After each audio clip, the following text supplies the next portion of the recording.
Now, one of the first things you want to do when you have a new spool or when you're changing the filament, and this is not a new spool, you'll notice it's mostly used. I love this stuff. It works really well.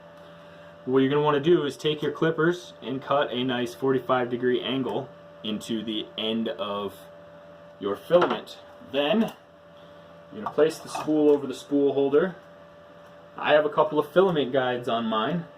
You can see how to do this in my mods section. There's a whole playlist on Ender 3 and Ender 3 Pro mods. Basically what you're going to do is on yours you're going to stick it through the hole in the back of the extruder arm, and you're going to make sure that it goes into the Bowden tube. And this you're going to want to depress the lever while you slide it as far into the Bowden tube as it'll go. Now at this point I do have my hot end heated up because I was changing filament, so I had to remove the one that was in there before. You can load filament as far as it'll go into the Bowden while the hot end is still cold, and you won't have any problems. Don't continue to push once the filament stops, because then you could have issues. So now that we've got our filament all loaded up here, we're going to go ahead and hit start on our first print. Now, before you begin your print, after the filament is loaded, there's one more thing you want to do before you hit the print button. You can actually do this before you load the filament or after. Just make sure that you do it. We're going to level the bed. Now, there are a lot of different ways to level this bed, some of them far more accurate than others. But at the moment, we're going to use the paper method because it is the simplest and easiest to do. So, what we're going to do is, we're going to go to Prepare, Auto Home. This is one of the reasons it's important to watch that first video and know your home position. That way you know where to place the paper. I'm going to snip this little piece here so it doesn't get in my way.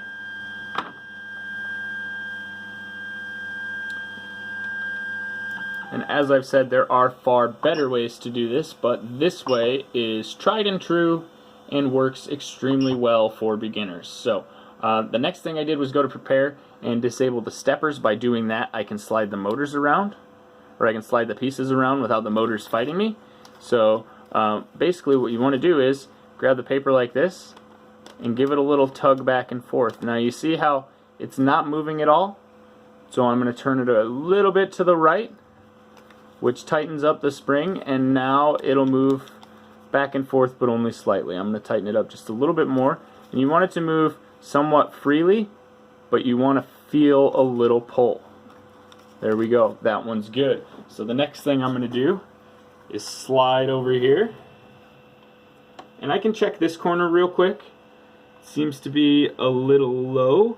So there we go. I'm getting a little more resistance. But what I really want to do is check this corner back here next, going diagonally, because that's how you tend to get the best results, and you'll have to go around it less. Now that one is about perfect, so now I'll come to my front here, and that one's still good.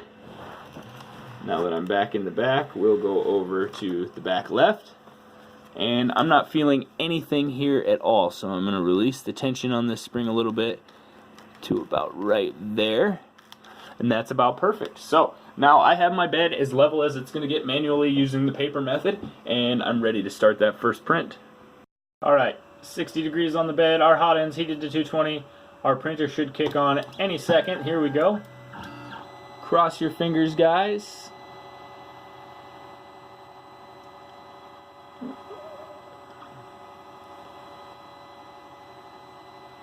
So you get this little purge line going down the end here. That kind of clears the nozzle of any old filament or anything like that. Don't like this string.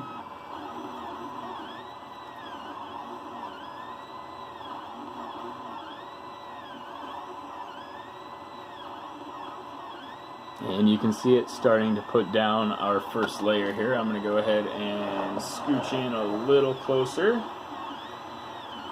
Now this, I mean, it cools pretty fast and the bed's not hot enough to melt it, so this just peels right off. I don't recommend pulling on it while your bed is running because you might shift the print.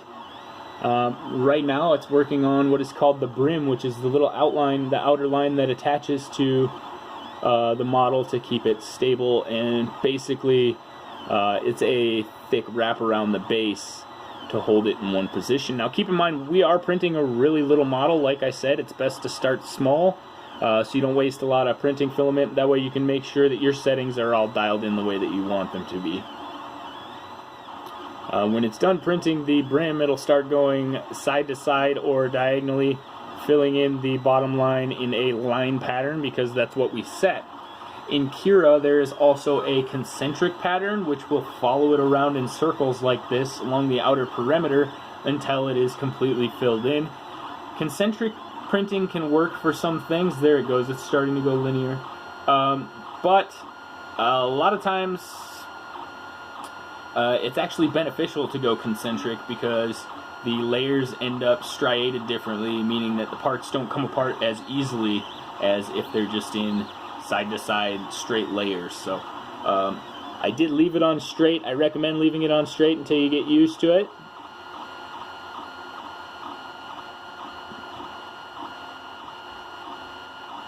Now, we finally finished up our first print with our Kira profile. So let's take a good look at our print. Released pretty easily from the mat. You can see most of the brim still attached to the mat. All I did was grab it and twist a little bit. I am going to clip the string hanging off of the crown of the king here. And that is the only modification that I've made to this. Now, we'll let it focus in real quick.